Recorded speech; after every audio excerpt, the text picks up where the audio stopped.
আসছি হচ্ছে ভগবান বুদ্ধের উদ্দেশ্যে দেওয়ার জন্য।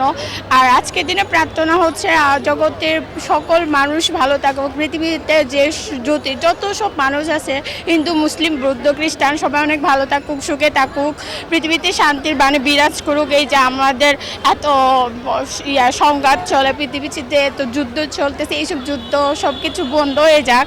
আমাদের ভগবান বুদ্ধের যে একটা বাণী আছে, অহিংসা পরম ধর্ম, জগতের সকল প্রাণী সুখী হোক, সকল প্রাণী দুঃখ হতে মুক্তি লাভ করুক।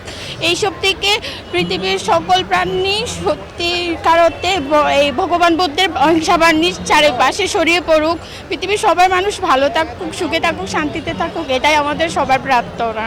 প্রার্থনা করছেন আজকে?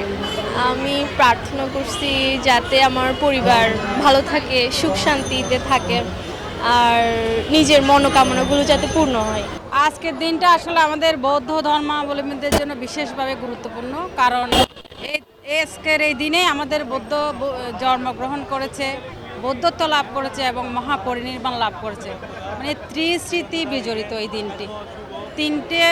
আমাদের বৌদ্ধকে নিয়ে 3টি ঘটনাই এই আজকের দিনে ঘটেছে, যার কারণে আমাদের কাছে এই দিনটা বিশেষভাবে গুরুত্বপূর্ণ এবং আমরা সকাল থেকে বিভিন্নভাবে সেটা পালন করছি।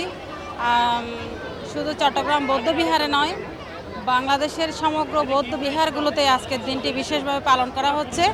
শীল সমাধি প্রজ্ঞার মাধ্যমে আমরা ছড়িয়ে দিতে চাই বিশ্বে শান্তির বাণী, বিশ্বে শান্তি বর্ষিত হোক, বৌদ্ধের অহিংস বাণীতে সবাই সুখী জীবন লাভ করুক।